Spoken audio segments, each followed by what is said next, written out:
নির্দেশনা এই শিল্পকে নিয়ে যাবে এক নতুন উচ্চতায়। আমি বিনীত অনুরোধ জানাচ্ছি আজকের অনুষ্ঠানের মাননীয় প্রধান অতিথি lieutenant general Mohammad Jahangir Alam Chowdhury retired মাননীয় উপদেষ্টা কৃষি ও স্বরাষ্ট্র মন্ত্রণালয় স্যারকে তার মূল্যবান বক্তব্য প্রদানের জন্য।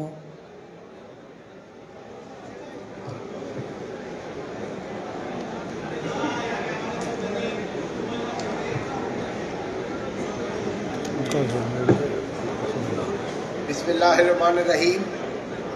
বাংলাদেশ কোল্ড স্টোর অ্যাসোসিয়েশনের আয়োজিত আলু উৎসব 2025-এ উদ্বোধনী অনুষ্ঠানে সম্মানীয় সভাপতি, বিশেষ অতিথি কৃষি সচিব ডক্টর মোহাম্মদ এমদাদুল্লাহ মিয়া, স্পেশাল গেস্ট এক্সিলেন্সি ডরিজ ভান বুমেল এবং অন্যান্য বিশেষ অতিথিবৃন্দ, সম্মানিত উপস্থিতি এবং আমার পিছিয়ে দাঁড়ানো কৃষক ভাইয়েরা, আসসালামু আলাইকুম। বক্তব্যের শুরুতেই আমি স্মরণ করছি মহান মুক্তিযুদ্ধে শহীদ বীর মুক্তিযোদ্ধাদের, যাদের আত্মত্যাগের বিনিময়ে আমরা পেয়েছি একটি স্বাধীন রাষ্ট্র বাংলাদেশ।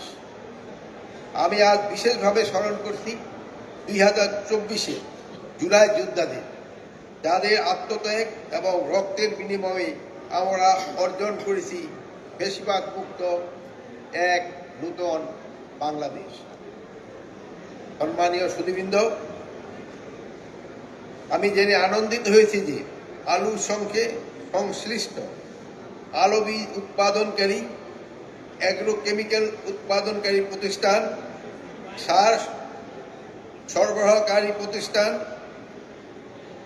কৃষি যন্ত্রপাতি উপকরণ প্রস্তুতকারক এবং সরবরাহকারী প্রতিষ্ঠান, আলু প্রক্রিয়াজাতকরণ শিল্প প্রতিষ্ঠান সহ সংশ্লিষ্ট সবাইকে নিয়ে বাংলাদেশ কোল্ড স্টোর অ্যাসোসিয়েশনের উদ্যোগে দেশে প্রথমবারের মতো আলু উৎসব আয়োজন করা হয়েছে।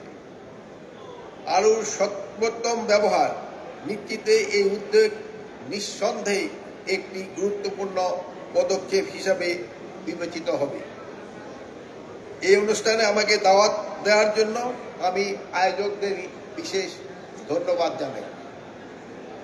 সম্মানীয় অতিথিবৃন্দ, আজ আমি আপনাদের সাথে উপস্থিত হয়েছি ভারাক্রান্ত হৃদয়ে। কৃষি উপদেষ্টা হিসাবে আমার হৃদয়ে বারবার প্রতিধ্বনিত হচ্ছে কৃষকদের ন্যায্য মূল্য না পাওয়া। আপনারা আমার সাথে একমত হবেন যে কৃষক তার সর্বস্ব দিয়ে ফসল ফলায়, তাই ফসলের ন্যায্য মূল্য প্রাপ্তি তার অধিকার, কিন্তু আমরা কোনো কোনো সময় তা দিতে ব্যর্থ হচ্ছি। ভোক্তা হিসেবে যেমন আমাদের অধিকার রয়েছে ন্যায্য মূল্য পণ্যে পাওয়ার, তেমনি কৃষকদের অধিকার রয়েছে কৃষকের উৎপাদিত ফসলের ন্যায্য মূল্য পাওয়ার। কিন্তু আমরা আলুর ক্ষেত্রে এবছর এটা করতে পারিনি। এবছর আমি মনে করি আমাদের কোল্ড স্টোরেজ মালিক এবং সংশ্লিষ্ট ব্যবসায়ীদের আরো দায়িত্বশীলভাবে এগিয়ে আসতে হবে। সকল কোল্ড স্টোর এলাকা ভিত্তিতে একই ভাড়ার ব্যবস্থা নিশ্চিত করতে হবে। ফিরোজ ভাই, তুই খেয়াল রাখেন এদিকে। এছাড়া বিদেশ হতে আমদানিকৃত আলুর যে বীজ ন্যায্য মূল্যে পাওয়ার প্রয়োজনীয় ব্যবস্থা করতে হবে। স্পেশালি আমাদের যে নেদারল্যান্ড থেকে আলুর বীজটা আছে, ওটা বাক্সের ভিতরে আপনারা মূল্যটা একটু লিখে দিবেন, তা না হলে এই বাক্সের মূল্যটা কিন্তু খুবই আপ ডাউন করে।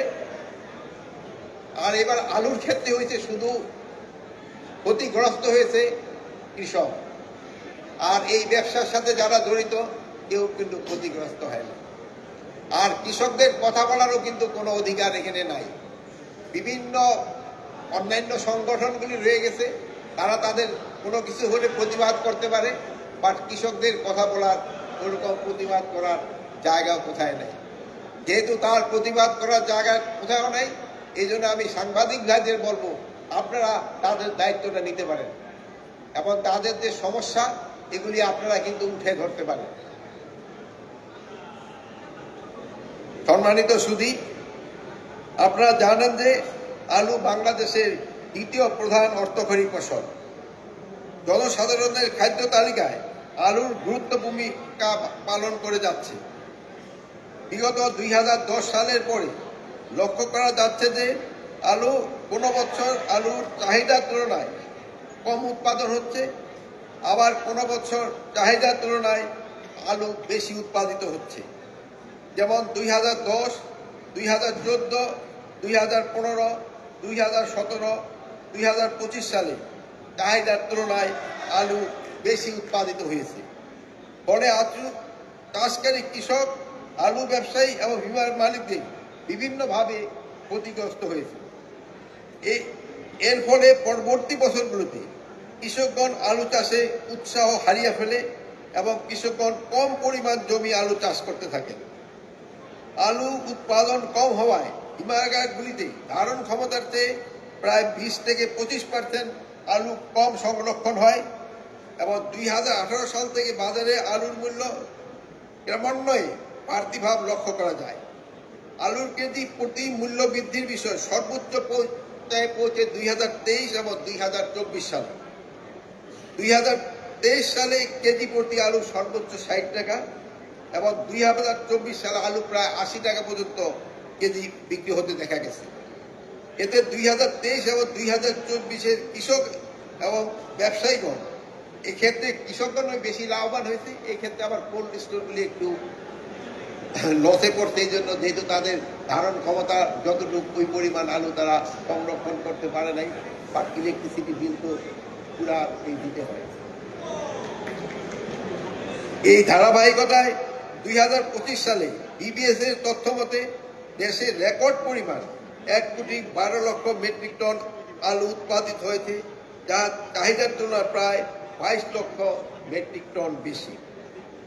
2025 সালে আলু উৎপাদন খরচ কেজিতে স্থান ভেদে 18 থেকে 17 টাকা। হিমাগারের সংরক্ষণ খরচ, পরিবহন, বস্তা, লেবার এবং অন্যান্য খরচ কেজি প্রতি আলু হিমাগার গেটে খরচ দাঁড়িয়েছে 20 থেকে 25 টাকা। বিপরীতে আলুর চাষকারী কৃষকগণ হিমাগার গেটে 8 থেকে 16 টাকা কেজি মূল্যে আলু বিক্রি করতে বাধ্য হচ্ছেন, যা তাদের উৎপাদন খরচ যেতে অনেক কম। আমি হিমাগার মালিকদের একটা অনুরোধ করব, যদিও আপনারা নভেম্বরের ভিতরে সব আলু বের করে দিতে চান, বাট এবার যেহেতু অনেক হিমাগারেই কিন্তু আলু রয়ে গেছে, এই জন্য আপনারা একটু ডিসেম্বর মাসটা এদের একটু সময় দিবেন। যেহেতু আমাদের কৃষি মাঠের যে খবর তাতে বলা হয়েছে যে এইবার নতুন আলুটা আসতে 15 দিনের মতো দেরি হবে। ওই বৃষ্টি হওয়ায় 15 দিনের মতো দেরি হয়ে গেছে। এই জন্য আপনারা যদি কৃষকদের এই উপকারটা করেন তো আমার মনে হয় কৃষকরা কিছুটা লাভবান হবে। যদিও আপনার কাগজপত্রে থাকে যে নভেম্বরের ভিতরে আলু উঠে নিয়ে যাওয়ার জন্য। সুপ্রিয় অতিথিবৃন্দ, বিশ্বের 7ম এবং এশিয়ার 3য় আলু উৎপাদনকারী দেশ হওয়া সত্ত্বেও বাংলাদেশ পরিকল্পিতভাবে আলু চাষ হচ্ছে না। অন্যান্য দেশে খাদ্য চাষের তুলনায় আলুর হেক্টর প্রতি ফলন প্রায় 3 গুণ বেশি। তাই দেশে ক্রমবর্ধমান জনসংখ্যার খাদ্য চাহিদা পূরণে আলু ফসলে চাষকে অবশ্যই অগ্রাধিকার দিতে হবে। আলুর চাষকারী কৃষক, ভোক্তা, ব্যবসায়ী, হিমাগার মালিক, আলু রপ্তানিকারক, আলু প্রক্রিয়াজাতকরণের সাথে সংশ্লিষ্ট কারখানা, আলু থেকে বহুবিধ খাবার তৈরির সঙ্গে সংশ্লিষ্ট ব্যক্তিবর্গ সকলের স্বার্থ সংরক্ষণ, দেশে আর্থসামাজিক উন্নয়ন এবং দেশের অর্থনৈতিক প্রবৃদ্ধি বৃদ্ধির বিষয়ে আলুর যে অমিত সম্ভাবনা রয়েছে তা কাজে লাগাতে হবে। আমাদের প্রয়োজন সুস্পষ্ট পরিকল্পনা নিয়ে চাহিদা মাফিক আলু উৎপাদন, এর সঠিক বিপণন ব্যবস্থা, দেশের মজুত ও বাণিজ্যিক চাহিদার ভিত্তিতে অগ্রাধিকার ভিত্তিতে উৎপাদিত এলাকায় নির্ধারণ করে সুনির্দিষ্ট পরিকল্পনা দিয়ে আমাদের উৎপাদন পরিকল্পনা করতে হবে। কৃষকদের বাজারে চাহিদা মাফিক উৎপাদনে উৎসাহ দিতে হবে। মাত্র 90 থেকে 100 দিনের তথা অল্প সময়ে একটি অর্থকরী ফসল আমাদের বাংলাদেশে আর্থসামাজিক অবস্থা উন্নয়নে কিভাবে কাজে লাগাতে পারি তার জন্য পরিকল্পনা প্রকরণ করা প্রয়োজন।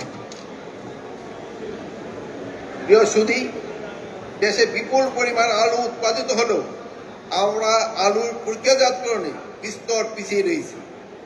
বাংলাদেশে মাত্র 2% ফুড আলু প্রসেসিং এর মাধ্যমে উৎপাদিত হয়, অথচ দেশে অন্যান্য দেশে এর পরিমাণ প্রায় 7%। তাই আমি মনে করি আলু প্রক্রিয়াজাতকরণের উপর আমাদের গুরুত্ব দিতে হবে, আর এই জন্য প্রয়োজন হবে প্রক্রিয়াজাত উপযোগী আলুর উত্তম জাত ও তার চাষাবাদ। আমি কৃষি গবেষণা প্রতিষ্ঠান, সম্প্রসারণ কর্মী এবং কৃষক সহ উদ্যোক্তা সংশ্লিষ্টদেরকে এ বিষয়ে উদ্যোগী হওয়ার আহ্বান জানাচ্ছি। পাশাপাশি কেজি প্রতি আলু উৎপাদন খরচ কমিয়ে আনতে সকলের সহযোগিতা এবং প্রত্যাশা করছি। বহির্বিশ্বের চাহিদা মতো প্রতিযোগিতা মূল্যে কম খরচে গুণগত মান সম্পন্ন আলু উৎপাদন করা গেলে আমরা পর্যাপ্ত পরিমাণ আলু রপ্তানি করতে সক্ষম হব। আপনারা আমরা মনে হয় সবাই জানেন আমাদের দেশে যে আলু, এটা অনেক দেশে কিন্তু রপ্তানি করা সম্ভব হয় না। এর কয়েকটা কারণ রয়েছে। আমি এই জন্য আমাদের যে কৃষি গবেষণা ইনস্টিটিউশন দিদিকে আমি অলরেডি ইনস্ট্রাকশন দিয়েছি, আমাদের আলুর একটা নতুন জাতও করতে হবে। যেটা আপনাদের যে চিপসটা যে বাজারে আসে, আমাদের এই আলুটা কিন্তু এরকম ভালো চিপস হয় না। যদি এইটা হইলে যেহেতু তবে কিন্তু আলুর কিছুটা এক্সপোর্ট ভ্যালুও বাড়বে এবং আমাদের বাজারের কনজাম্পশনও হয়তো আরো বেশি হবে। পরিশেষে বাংলাদেশ কোল্ড স্টোর অ্যাসোসিয়েশনের আলুর সর্বাধিক ব্যবহার নিশ্চিতকরণ, রপ্তানি বৃদ্ধি ও আধুনিক সংরক্ষণ বিষয়ে আলু উৎসব 2025-এর আয়োজন করে একটি জনগুরুত্বপূর্ণ কাজ সম্পন্ন করেছেন। এই জন্য আমি তাদেরকে আন্তরিক ধন্যবাদ জানাই। আপনারা বন্ধু বান্ধব, আত্মীয় স্বজন সহ সপরিবারে মেলা পরিদর্শন করে অভিজ্ঞতা বিনিময় করবেন এবং সেক্টরে উন্নয়নে অবদান রাখবেন, যা প্রত্যাশায় ব্যক্ত করে এবং আলু উৎসব 2025-এর সার্বিক সফলতা কামনা করে আমি বক্তব্য এখানে শেষ করছি। সবাইকে আমি বিজয় দিবসের আগাম শুভেচ্ছা জানাচ্ছি। সবাই ভালো থাকুন, সুস্থ থাকুন। আল্লাহ হাফিজ। ধন্যবাদ মাননীয় প্রধান অতিথি মহোদয়, আপনার অনুপ্রেরণা ও দিক নির্দেশনামূলক মূল্যবান বক্তব্য প্রদানের জন্য। সম্মানিত অতিথিবৃন্দ, আমি আলু উৎসব 2025-এর শুভ উদ্বোধন ঘোষণা করছি।